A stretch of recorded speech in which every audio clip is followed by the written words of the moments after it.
What's up, everybody? It's your boy Joey Work from Run Pure Bets. I'm back another week of This Week With, and you already know I got a UFC fighter with me. This week we got Hurricane Ike Villanueva. What's up, Ike? Hey, man, what's going on, brother, man? Appreciate having me on. Absolutely. Awesome. I mean, first off, congratulations on that KO victory 2 weeks ago. Very impressive. You proved to the damn world you deserve to be here. I know you're a hardworking man. Even after when you mentioned it to DC, I kind of got a little emotional myself. But did you take some time away after the victory to a little bit take a step back and enjoy yourself? Oh, no doubt, man. Spent some family time, man. Last 2 weeks have been great with my family and my kids, man. Well, like I said, man, it's been a long journey, man. When I finally got that shot in Abu Dhabi, man, it was a beautiful feeling, man.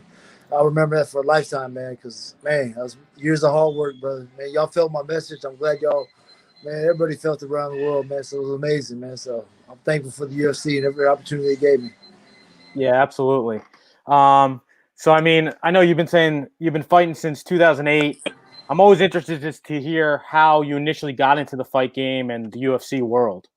Oh, man, after playing football, man, playing football, college ball, I started the competitive fire to compete, man. So about 2006, I ran into Daniel Pineda and Jose Santabanez at Silverback Fight Club, and that's where we all came about, man. That's where we met Bob Perez, and ever since then, man, it was just a motivation fire. I was like, man, we can do it, man. I was there knocking guys out of the gym and still getting slammed by Pineda. You know, Daniel Pineda was the 145er guy, and he tapped me out one time, and he got me the rear naked choke. Then he got me the guillotine one time, and I picked him up over my head. It was amazing. But ever since that day, it was that competitive fire. And we are now like 14, 15 years down the road. We're still competing. It's amazing. Yeah, that's awesome. Thank you. So I know it was like a long, hard goal for you, and you obviously got what you deserved and are now fighting in the UFC. But what was it like when you got that first call from the UFC to tell you that, you know, you're getting your first fight here? Man, when Jason House called me, man, I thought he butt dialed me. I said, man, why is he FaceTiming? And man, once I called him back, man, it was just like, man, I knew it was coming, but I didn't know when. But you don't know it's a dream, man. So you don't know that feeling till you get that call, man. And man, I shed tears because it was an amazing feeling that finally, UFC recognized me for all my homework, especially during my comeback, man. Because I was gone out the game for 3 years, and I came back with the purpose to make it to the UFC, and I did that. It was amazing. Yeah. Sweet. I mean, so let's go back to that fight versus Jordan Wright. I know you're a warrior. You didn't want the fight to be stopped. No doubt. I mean, the doctor stopped it end all because of a cut on your face. It is what it is. Give me some thoughts, like, on your feelings about the stoppage. Man, you got to respect it. It's a fight game. It's a hurt business. What we signed up for. It was early. I think I can still continue, but the doctor had to take care of me and take care of his job. So, man, you just, as a fighter and as a journeyman, I shake that off, man. I knew my time was coming. Even Jason House, my manager, the best manager in the world, he goes, like, don't worry about it. We'll be back. And I knew it. It's just a matter of time before I show the world who I was. And, man, like I said, man, August 22nd, man, you flush that down the toilet. All 2020, flush it. Now 2021, they're all talking about me now. So it's kind of exciting, a little motivating, but it makes me push even harder coming into 2021. Yeah, absolutely. So I know after that win, I seen you post multiple taco spots you plan on going to. Do you at least get a little taco fix in? Oh, no problem, man. Hey, no doubt. As soon as I landed, man, that's one of the best ones out here in Houston. Laredo Taqueria, they've been sponsoring me for years. And, man, they had everything loaded for me as soon as I got off the plane. It was amazing. So I got another one I'm going to go to tonight, man. I just got to make my rounds. I got my off time, my little bulking season right now. Yeah, I had to come get my workout first at Iron City, man. Coach Ryan out here, he got some great facility. So, man, I'm looking to really, I got to muscle up, man. Get ready for my comeback in June, man. June's will be the next fight. Sweet. Yeah, that was my next question. I mean, I know you just fought, but do you have a target return date? Obviously, it sounds like June. Do you have a specific fighter you're looking to fight? Man, I'll leave it open. That's Jason House and Mick Maynard's job. My job is to stay busy, and I'm going to just do my job, man. I really got to hit these weights. I really got to get the legs going and get my upper body strength, man. And then also just keep drilling with Coach Bob Perez and Daniel Pineda. And whenever they tell me, hey, man, it's time to go, man. So they all agree June's a good return date, so that's what we're going to do, man. Sweet. I know Morena got popped with, like, I guess a substance. Have you had any conversations with him? Yeah. Oh, man, you didn't see that to my knockout where I gave him the kiss of death? Yeah, I did see that. So that was me saying, F you and all the steroids you took, I'm sending your ass home. And he got cut. So I'm glad I got to knock his ass out and just, take that cheating ass, take it back to the lower levels. You want to keep taking the juice, man. Take that to the lower level, man, because USADA's hard on me, man. USADA tests me all the time, and I come up clean every time. So, man, yeah, man, there was no talking to him, man. I still hold a lot of bad feelings toward him, because that was some BS, man. We had this fight booked since October. Then for him to get popped like that, then they don't say nothing until fight week. Man, come on. That built my fire even more. Yeah, that's awesome. I mean, you probably would have had him in the first if he was just protecting himself the whole first round. Oh yeah, man, I had to get his hands to drop. He was just showed up. It was just a matter of time before I touched him. I was hoping he would shoot, but he didn't, man. But it's all good. I'm glad I put his ass to sleep. Hey, man, Sports Center top 10. That was amazing the next day, bro. Hell yeah. I mean, you deserve it. That's for damn sure. Hardworking man like yourself. I mean, it really meant something to me and all of our followers. Really got a lot out of it, especially the post-fight interviews and everything. You sound like such a great guy, humble guy, and it couldn't happen to a better person. So one last question I got for you. This is a little fun one I ask every fighter that comes on. I'm always interested to hear how they get their nickname. So how did the Hurricane come about? Oh man, Hurricane, man. My first coach, Tony Roscoe, man, his wife gave me that nickname years back, man, because my style was back then, I was just that brawler, man. And whatever I hit you with, you're going to go out. And she goes, man, it's kind of like the hurricane. You don't know what's going to happen, what category is coming. So, man, that stuck with me since 2007. Then Hurricane Ike came here in Houston. So we rolled with it, man. So that's how I got it, man.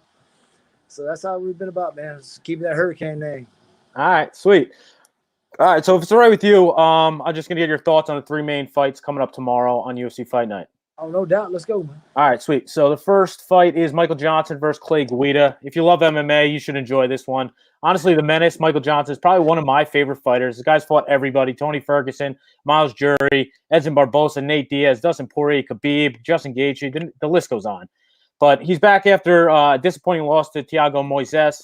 He basically dominated him in the first round, almost knocked him out. Start the second round, Moises runs in there, takes him down, and ends up submitting him 25 seconds in.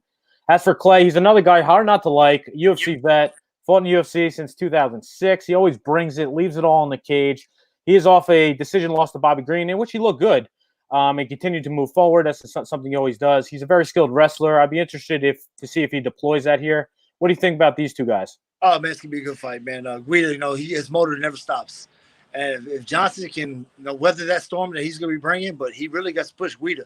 If Guida backs him up, man, I think Clay's going to take it. I'm picking Clay by decision. Michael Johnson, I just see him backing up too much, and Clay's just keep pressuring. That's the style, man. Yeah, I love it. I'm actually with you on that one. Yeah. I know a lot of people like Michael Johnson in that fight too, so that's interesting. Yeah. All right, so co-main, Corey Sandhagen, Frankie Edgar. Frankie the Answer Edgar, I mean, he's fought the who's who of the entire UFC roster, 155, 145. That's a little, I'm from Jersey, so it means a little bit more to me. That's one of my, he really got me into the UFC. Yeah. He holds multiple all-time records, including third most strikes landed. He's top 5 in octagon time. He gets back in there after a decision win over Pedro Munoz. He looked good in that. There was his first bantamweight fight. Previously, he had lost 3 or 4 to Max Holloway, Korean Zombie, and Brian Ortega with a win over Cub Swanson sandwich in there. He always brings it. He's got one of the best gas tanks in the UFC. And this is definitely a perfect measuring stick for Corey Sandhagen. Corey got to avenge his loss to Aljamain Sterling with a round 2 wheel kick knockout of Marlon Moraes last time out. He's 6-1 in the UFC since joining in 2018 with notable wins over Ori Alcantara, John Lineker, and Rafael Suncow. Corey's a very skilled boxer. He'll probably look to keep this fight standing. I'm personally rooting for my guy Frankie, but what do you think about the co-main? I got, man, going with the legend, man. Frankie's been doing this for years, and really, I think this guy's in for a world of hurt, man, because he's really stepping up to the. There's tier athletes, man. They're top 5 for a reason, and Frankie's one of them. He's been doing it for years. I see Frankie really, making this guy work. And you seen what he did last time. The Munoz was a hungry fighter, and Frankie just, man, I think weight 135 is his weight class, man. So he's gonna dominate. I'm looking for Frankie to take it maybe by 2nd round stoppage. All right, sweet. All right, main event is the big boys: Alistair Overeem, Alexander Volkov. One of the all-time greats. Overeem, 40 years old, back in there after winning 4 of his last 5 and his 1 loss.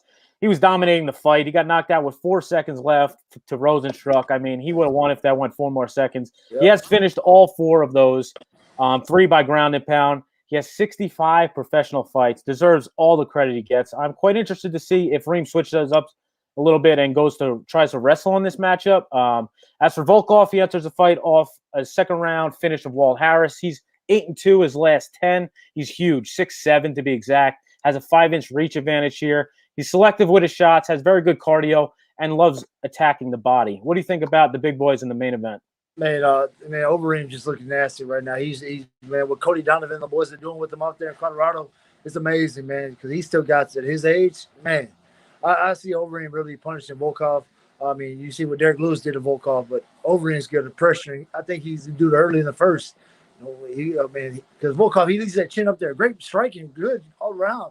But that chin's up there and it's suspect. With a guy like Overeem, man, you got to give him his props, man. Dude's a legend. I see him touching him early and getting him out of there. All right. Well, thanks again, Ike, for taking some time out of your day, come and answer some questions, hang out with us. Is there anything you'd like to shout out? Can you let our followers know where they can find you? Hey, man, HK44 on Instagram, man. On Twitter's the same handle. Man, thank you, everybody here. Shit, all my fans around the world, man. Thank you, everybody, man. Continue to push me. Get ready in June, man. Hurricanes coming back, man. It's UFC. Just give me the date, give me the location. We're ready to roll. And I just thank everybody, man. Appreciate your time, brother. Absolutely. Appreciate you. Such a charismatic guy. You know, happy some of our fans get to know your personality outside the octagon. You're an inspiration to all. We really appreciate it. We'll be rooting for you in the future, man. Thanks again. You brother. Appreciate it. Thanks. All right. Well, how about that? Another week, another awesome fighter. Truly inspirational guy, man. Straight up class act, hard work, dedication. Anything is possible, and he's really proven that. That's a guy I'm going to be rooting for. That's for damn sure in the future, in every fight. You know, it's just somebody that, you know, it really hits home because the guy literally said in the interview with DC, it was like a Saturday night fight. So, yep, I got to get back to work Monday. You got to love it. So you got to root for that. So shout out, thanks to Hurricane Ike Villanueva. Don't forget, Run Pure Bets subscribers. Jay and I will be going live in about 45 minutes to do our official plays and our looks on the 5 main card fights. Also tomorrow, subscribers only, we'll be live betting the entire UFC card. And Sunday, live, the Super Bowl, baby. Let's go. The whole team's live Sunday. I do have 2 official plays on the Run Pure Bet spreadsheet for this weekend's UFC event. I may add one more, but and the boys got you covered in the Super Bowl. Multiple plays on the Super Bowl on the sheet. So do me a favor, hit the like button for me. Subscribe. Good luck with all your bets. It's Joey Work, but I'm out. Peace.